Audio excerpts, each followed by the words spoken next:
Hi, my name is Carla Wills Brandon, and I've been researching afterlife communication for almost 30 years. And I want to talk to you today about something very important because I'm seeing a trend in our society and it's making me a little concerned. And I want to speak specifically to those of you who do believe that life continues after this life.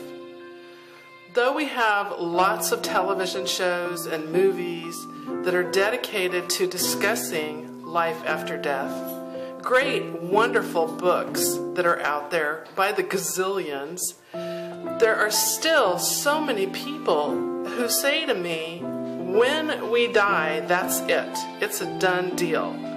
There's nothing after that. So what I'm going to do is I'm going to live my life to the fullest. And some of them even say, and to hell with what anybody else thinks, I'm going to do what I want to do. And what this causes for a lot of people is this sense of, I don't really have to be responsibility. Because once life is over with, it's done. I'm exonerated. But research has shown that there is something after this existence. And what we're supposed to be doing here is learning. We're supposed to be fine-tuning ourselves as spiritual beings. As is said so often, we are spiritual beings having a human experience. And we are here to learn how to connect with not only our own spiritual essence, but with those around us, then with our community, and then the universe at large. If we continue to deny research into near-death experiences, after-death communications, departing visions, premonitions, we don't have to be very responsible, do we?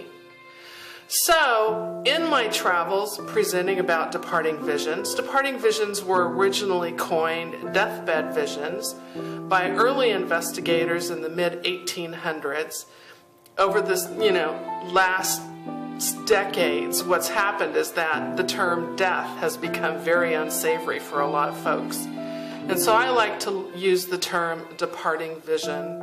A departing vision is where we have a sense that someone close to us and dear to us is about to depart. We have a dream that they've come to us to say goodbye, or they may come, stop by, be at the side of our bed, sit next to us. We may not hear words, but it's almost like telepathic communication, and they let us know that they're going to be okay. And they let us know that we will see them when our time comes. Near-death experiences, there's lots of information out there about individuals who come close to death, and then what happens is they come back and they share with us fantastic experiences. What's interesting is they all tend to share the same story about the afterlife, that we're not going to be sitting on some cloud strumming a harp.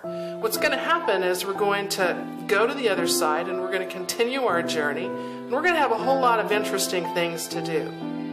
After-death communications, those can come in dream form also.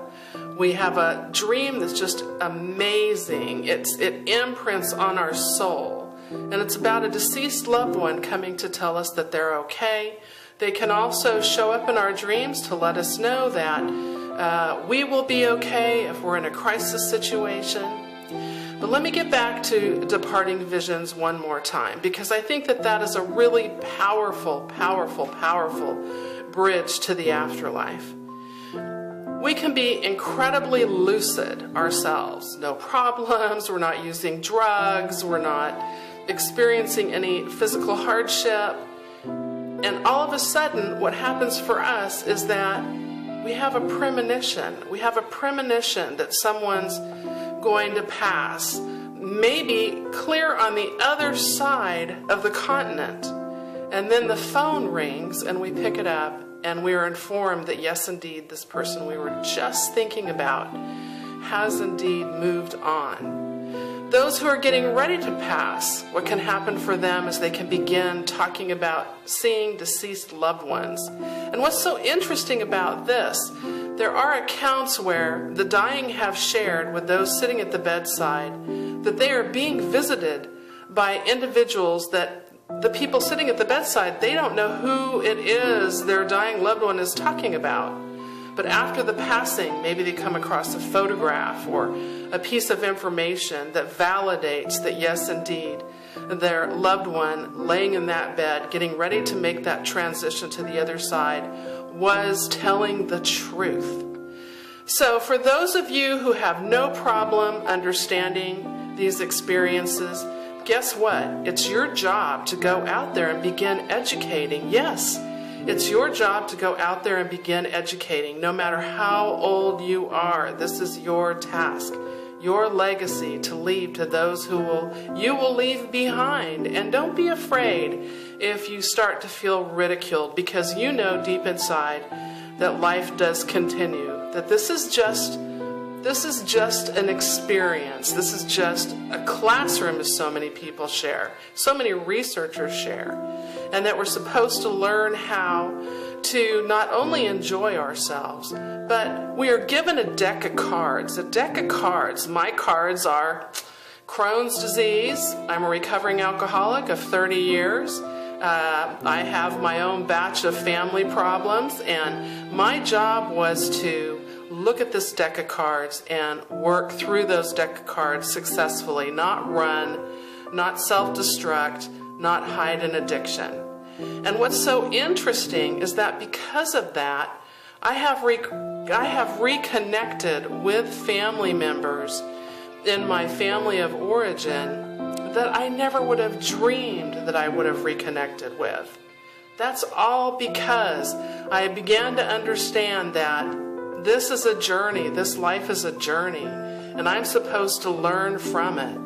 And so part of that journey was getting sober, healing from the Crohn's disease, connecting with family members from my childhood that I thought I'd never speak to again. So take a look at your list. What things are there on your list that you need to take care of? Understanding that just because you pass out of the physical, that doesn't mean that that's going to go kaput. And also, pick up some of these wonderful books that are out there on afterlife communications. There are so many wonderful books out there. I have 3 of them, but I'm not the only researcher. So be brave, pick up a book, take a look at the stuff you need to be addressing. Know that there are others there who are there to support you, who are there to help you along on this side and the other side. And please feel free to contact me if you have a departing vision to share. All you have to do is Google my name, Carla Wills Brandon, and I will be more than happy to share with you, give you some information. So take care. If you notice, I've got a tree back there. That's a Mardi Gras tree. We celebrate Mardi Gras here on the island. And I keep that tree up to remind myself and to remind my family that each and every day is a gift. And so I'm going to go out there and I'm going to see what it is that I need to learn today. And I hope you'll do the same. Take care. Take care.